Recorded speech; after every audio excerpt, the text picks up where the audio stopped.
Welcome to the Interstellar Age.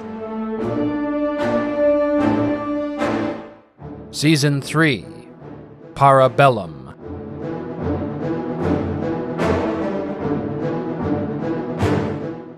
Episode 1, The Secret History, 2298 to 2311.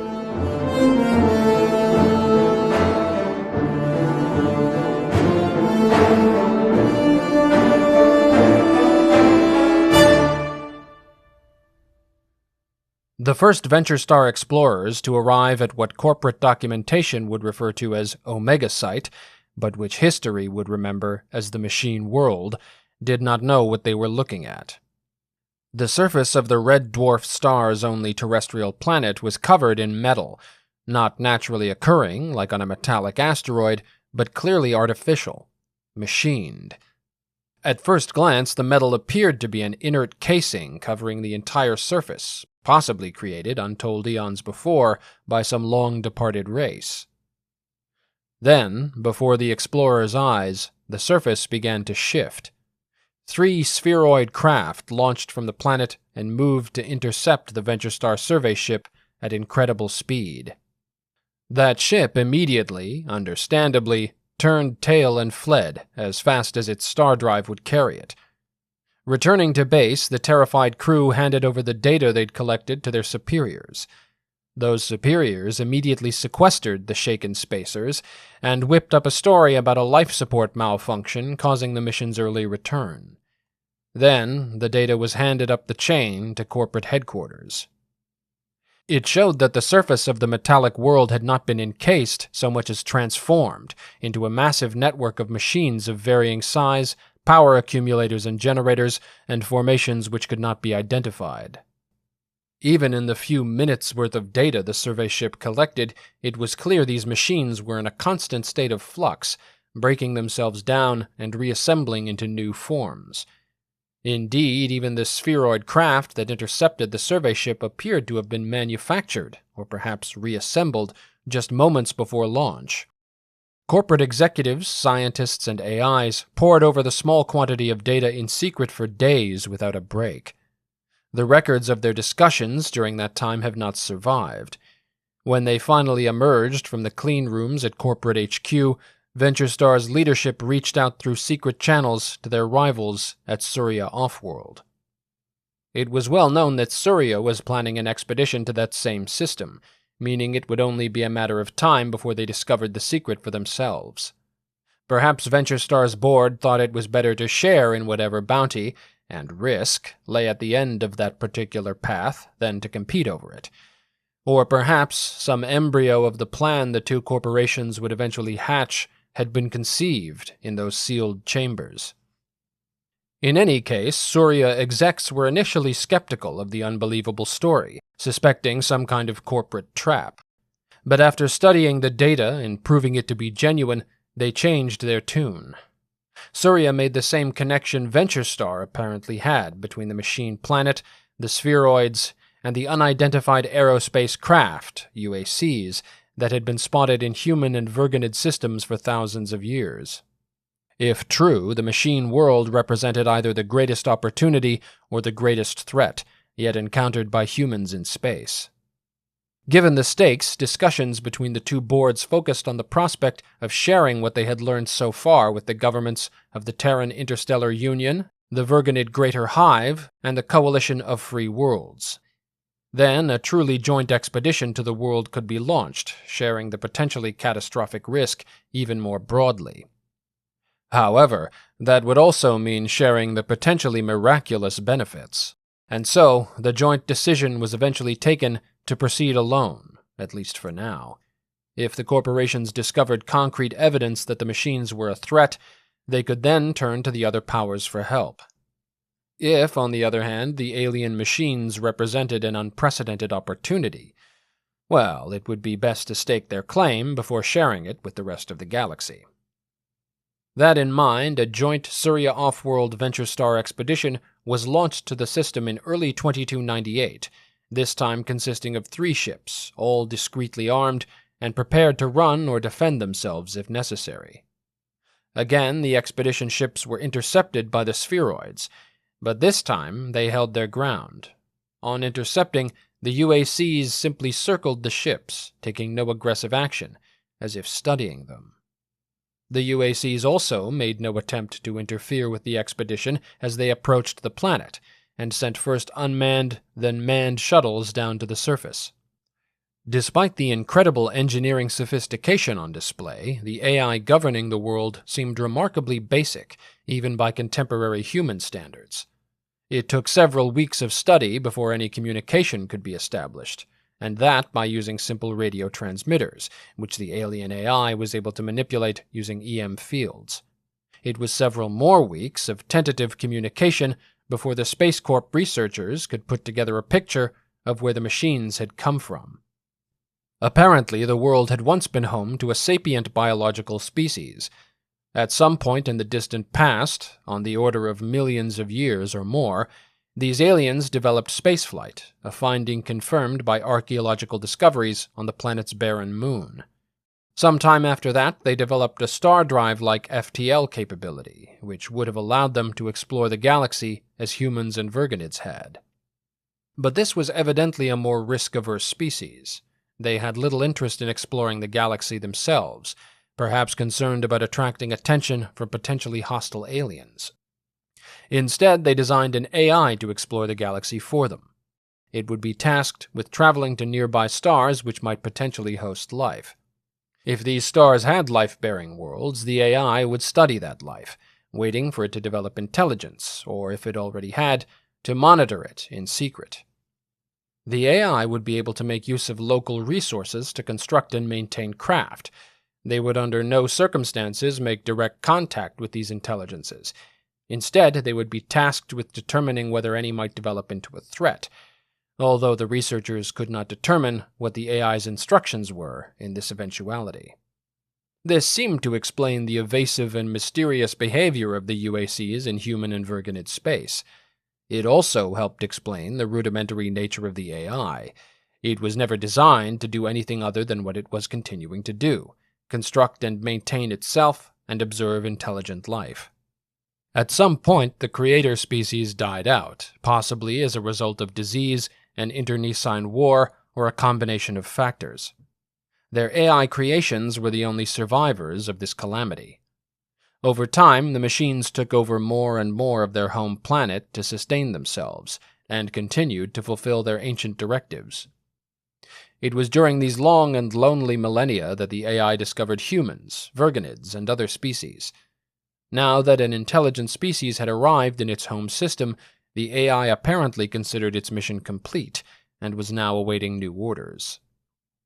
The space corporations sensed a generational opportunity in this discovery. While the exploratory AI was of little use, its self-fabrication and mass manipulation capabilities were light years beyond anything possessed by humanity. Reverse engineering these and slow releasing them into the galactic commercial market would bring untold wealth to the already absurdly wealthy hypercorps. This would necessarily involve hiding the machine world's existence from the rest of the galaxy, and even from the corporate citizenry themselves, but this was seen as both possible and unproblematic. At the same time, however, a much more sinister plot began percolating in the boardrooms of Surya Offworld and VentureStar. The two corporations had become resentful of the TIU's heavy-handedness and fearful of the Coalition's growing military power, despite their lucrative trading relationship with the corporate worlds. Some on the boards had even begun to hope that war would break out between the two powers. The corporate worlds could then sell weapons and tech to both sides, and possibly position themselves as neutral mediators once each side had been weakened. In such a scenario, they could well emerge as the dominant powers in human space. But that was only if the two sides fought a protracted, indecisive conflict. Specifically, if the CFW was able to use its superior technology and combat experience to fight the comparatively vast TIU to a standstill. If the Terran Defense Fleet proved more successful than expected and defeated the Free World's Navy outright, the Terrans would almost certainly seek to take control of the wayward colonial alliance. Then, with no rival on that front, The enlarged and emboldened TIU could easily dominate the equally wayward corporate worlds, whose independence Earth had long resented. The discovery of the alien AIs and their advanced technology might provide a unique opportunity to change this calculus. In ultra-secret clean-room meetings, an unthinkable plan was put forward. The alien AIs could be programmed to launch false flag attacks against the TIU and the Coalition, plunging the two sides into war and ensuring that war would not end quickly by placing their metal thumbs on the scale against whichever side gained the upper hand. If all went well, the corporate worlds would play the role their leaders had envisioned, growing wealthy, powerful, and bringing an end to the conflict with themselves in a dominant position. If the two sides proved more intransigent than expected, or if the Terrans gained the upper hand too quickly, an even more audacious backup plan could be executed: a full-scale assault by the UACs against both sides. With their superior technology, numbers, and the element of surprise, these apparently alien assaults could cripple both the TDF and the Free World's navy. Of course, attacks against the corporate worlds and the virgonids would have to be staged as well, to make it look like a legitimate alien invasion. Evidence would be placed for the two sides to discover that it was the machines who had orchestrated the war with false flag attacks in the first place, diverting any suspicion that might otherwise have been cast against the corporate worlds should the belligerents go digging for it. Then, once both rival powers were on the ropes, the corporate worlds would announce that they had found the machine homeworld and reverse-engineered their superior technology. They would wipe out the threat and save humanity, placing themselves in unquestioned mastery of human space and able to set the terms of humanity's future in the stars. It took months of secret meetings before corporate leadership overcame their doubts, and any pangs of conscience they might have been subjected to, regarding this plan. But after receiving assurances from both human experts and their latest models of strategic AI, already upgraded with advanced algorithms from the machine world, the nameless plan was finally adopted in 2399. But this was nothing if not a long-term plan. It would take years to figure out how to reprogram the alien AI, to reverse-engineer their technology, to build up their strength to an appropriate level, and to lay the diplomatic and cultural groundwork, stoking the existing divisions between the TIU and the CFW through subtle influence operations. The 2300 merger into the Organization for Interstellar Growth and Cooperation was part and parcel of this plan, as was the increasing control established over their own corporate citizens, preparatory for a war that was bound to be unpopular. By 2311, though only a handful of people at the highest echelons of the OIGC knew it, the scene was finally set for the drama to begin. In mid-2311, secessionist candidates won several special elections in the Eosian legislature. This prompted fears in the Terran government that the secessionist party, Libertas Eos, would win the upcoming general elections in 2312, triggering the secession crisis and war they had dreaded for years. OIGC info-ops were key in stoking these tensions, funding the secessionist parties with black money, increasing calls for violent resistance in the media on both sides.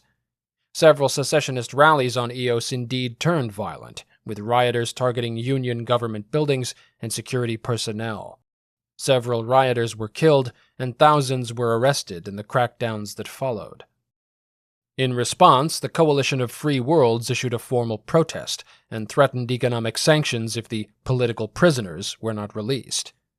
This was a symbolic gesture, given the minimal trade between the two powers, but a significant diplomatic escalation nonetheless. Coalition leadership had become increasingly convinced that war with the Union was inevitable, and public opinion on the Free Worlds fervently supported accepting the membership applications of any world that seceded.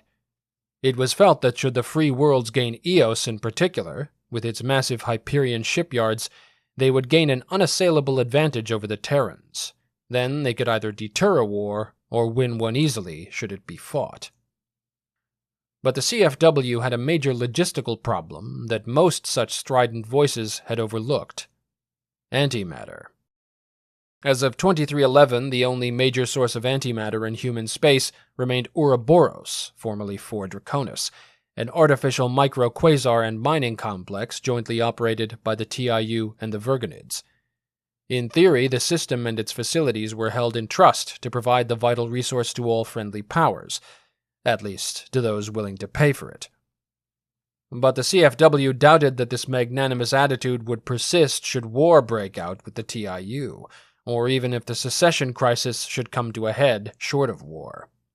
Indeed, the Union government's Plan A was to cut off the flow of antimatter to Eos the moment it seceded, and to the Coalition should it accept any membership petition. In that eventuality, the free world's only source of antimatter would be artificial, produced by particle accelerators set up throughout Coalition space. These produced enough to add to a small strategic reserve over time, but that would quickly dry up in the event of a crisis. Foreseeing this eventuality in the early 2290s, Admiral Rance Wolfe, then Commander-in-Chief of the Free World's military, ordered exploratory missions to nearby cataclysmic variable systems to judge their suitability for collapse into microquasars. Should this be achieved, it would allow the construction of an antimatter mine that the Coalition would control, which would provide a vital source of fuel in the event of a Terran embargo. The closest of these to Frontier, AE Aquarii, seemed at first to be a good candidate, but it proved too unstable for the mass manipulation technology of the day to work on. The next best candidate, WZ Sagittae, was much more stable, and at 185 light-years from Frontier, it was well within standard star drive range.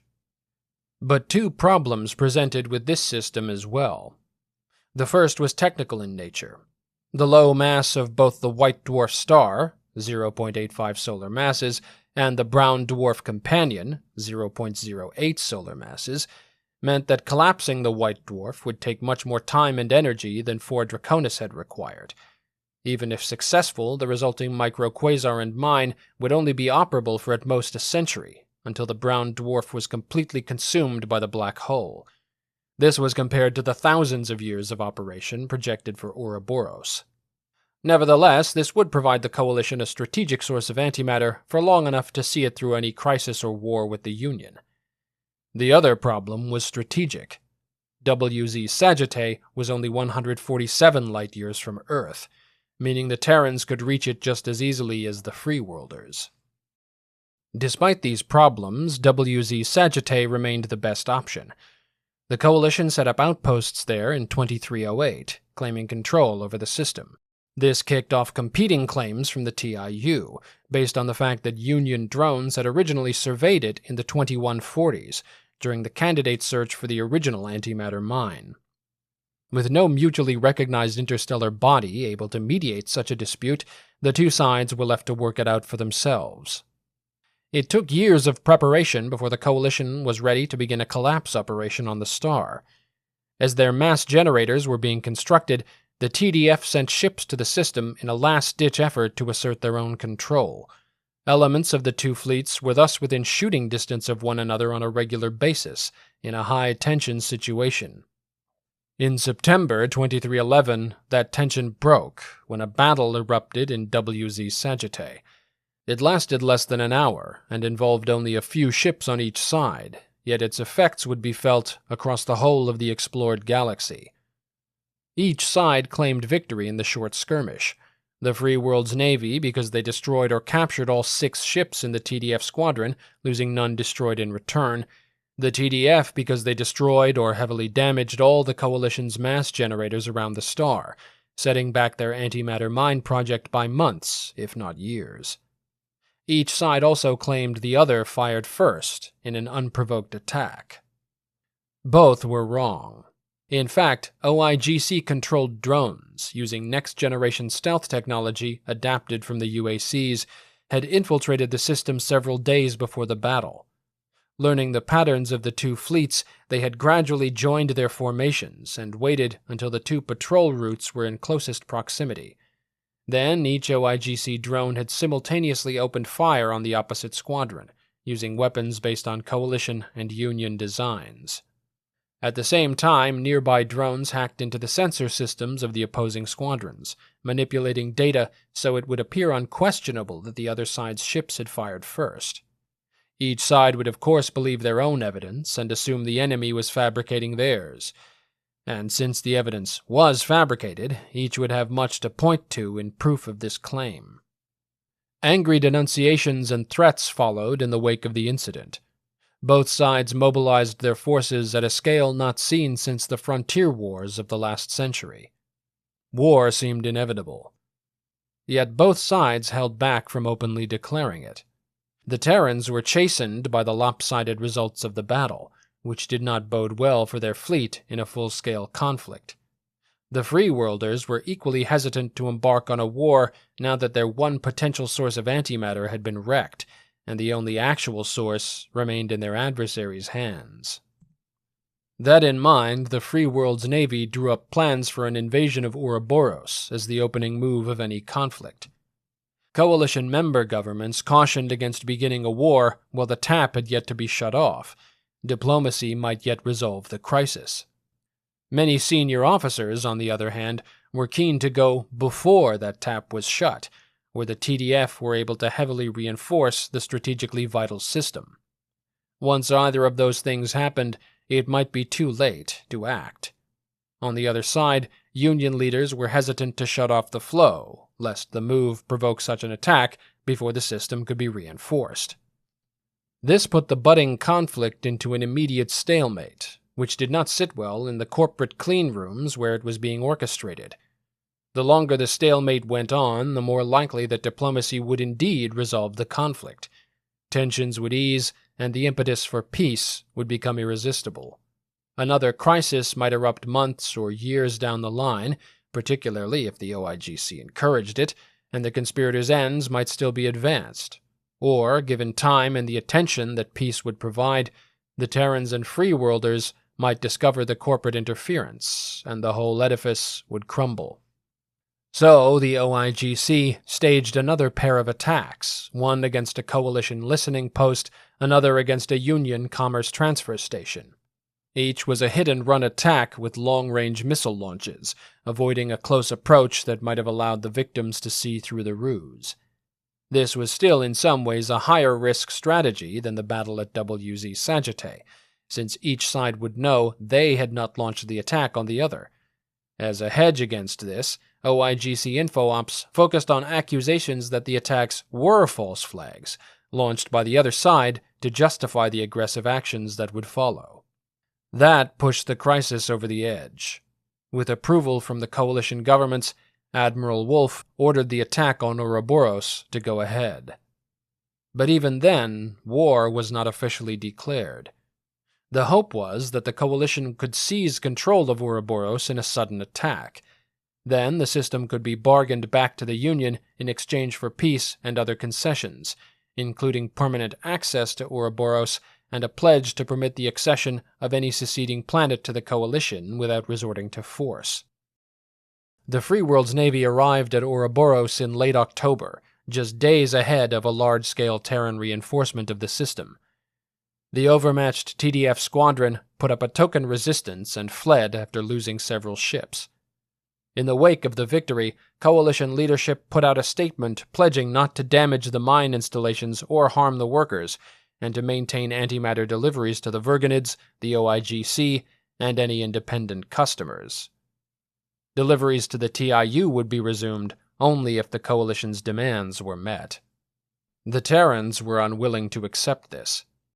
Though the Union Parliament, too, elected not to declare war, Prime Minister Banerjee ordered the inbound reinforcement fleet to link up with the fleeing defenders, then attack the system and drive out the FWN. The resulting Battle of Ouroboros was yet another defeat for the TDF, but it was a costly victory for the Free Worlds. Superior TDF numbers combined with the tactical initiative proved a powerful combo, while the Free World's Navy's comparative advantage in weapon systems had diminished in the early years of the 24th century. The Free World's fleet lost a number of ships and suffered significant damage, driving off the Terran counterattack. Costly or not, though, this was still a victory for the Free Worlds, and a major defeat for the Terrans. With Ouroboros out of their control, the TDF went into emergency mode. Strategic antimatter reserves were unlocked, but the question was what to do with the limited time this provided. Concentrating all their forces on Ouroboros might overwhelm the defenders and reclaim it, but then the Free World's navy would be able to concentrate their own forces there too. And the larger the battle there became, the greater the chance that the mines might be wrecked, intentionally or otherwise, hamstringing both sides. Facing this dilemma, the TDF made a massive gamble, launching a huge deployment to pressure the coalition on as many fronts as possible.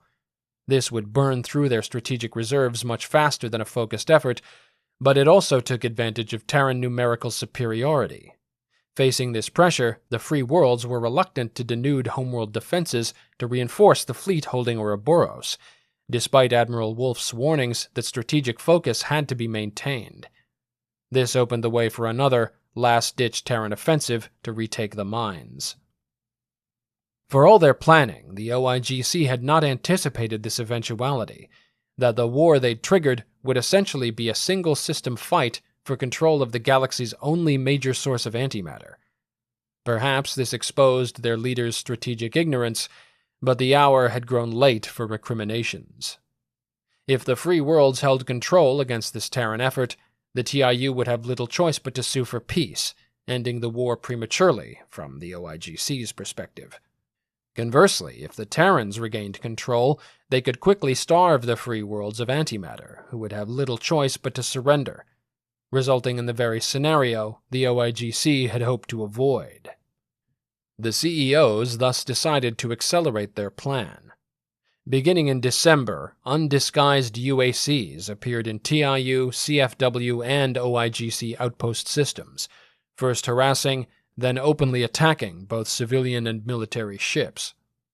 The attacks provoked a panic across the TIU and the OIGC. The response was more measured among the Free Worlds, if only because they saw the UACs as simply one in a long list of potentially lethal threats. But all scrambled for answers. The OIGC plan was to ramp up these attacks, then show their worth by repelling a UAC assault against a TIU colony. Then, when the UACs attacked Ouroboros and drove out the Free World's navy, the TIU would have little choice but to request OIGC assistance in reclaiming the strategically vital system, giving the corporate worlds control of the supply of antimatter as well as the dominant role in what was to come. In the original plan, this ramp-up was to take months, during which valuable data could be collected on the attacks and the responses to them. But under the circumstances, the program would have to be advanced, particularly after the TDF recaptured Ouroboros from the Free World's navy in February 2312. Before retreating in the face of overwhelming numbers, the Free Worlds had mined as much antimatter as they could. Even so, the coalition would have only months of high-tempo operations until their supply ran completely dry, and they would be forced to sue for peace, if not surrender. Thus, after only a few weeks of data collection, the OIGC decided to stage an attack on the Asahi system in March, where a small Terran Pathfinder group was being withdrawn due to the threat of UAC attack. The plan was for the UACs to launch the attack, then for the OIGC force to jump in at a predetermined time, rescuing the TIU. The excuse for the presence of the OIGC Navy in the system would be the pursuit of a UAC force that had first attacked a corporate colony. However, due to an apparent malfunction, the UACs did not attack, and the OIGC squadron star-drived in to awkward silence.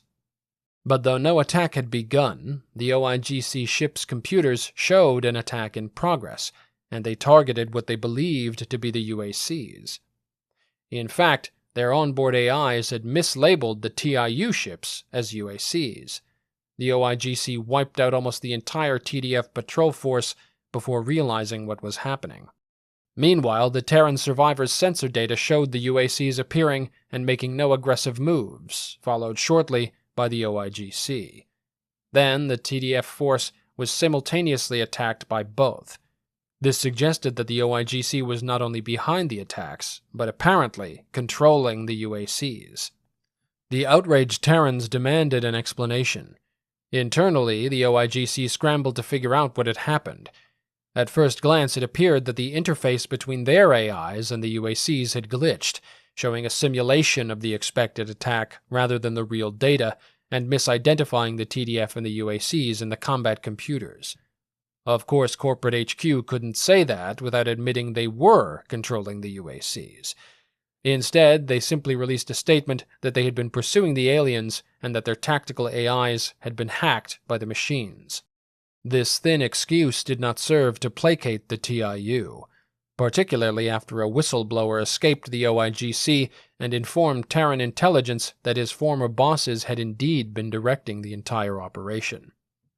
Though this whistleblower had only recently discovered the plan and did not know the true nature of the UACs, that hardly mattered.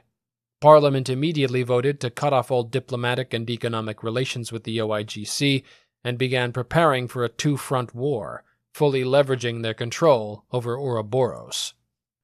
Mere days after these revelations, however, a massive fleet of UACs and OIGC ships appeared in the Ouroboros system, destroying or driving off the TDF and gaining control of the antimatter mines. Corporate leadership had decided that since the cat was out of the bag, they might as well dispense with pretense and go for the jugular. Left with little choice, Union Parliament declared war on the corporate worlds in May of 2312. The Coalition of Free Worlds took the opportunity this provided to sit back and see which way the wind started blowing. A reduced tempo of operations would allow them to stretch out their thin antimatter reserves while their Terran enemies burned through theirs. If a struggle between the TIU and the OIGC, with their strange new weapons, could weaken both, the Free Worlds might yet survive. The virgonids, meanwhile, struggled in vain to make peace in the now three-sided war, fearing that they were about to witness the extinction of their favorite species, and what might happen to them in the aftermath of such a calamity. They were more right to fear than they knew, for the OIGC had made a fundamental mistake, one that might yet doom them all. What happened at Asahi was no glitch. The alien machines had orchestrated the battle intentionally. They were not under the corporate world's control at all.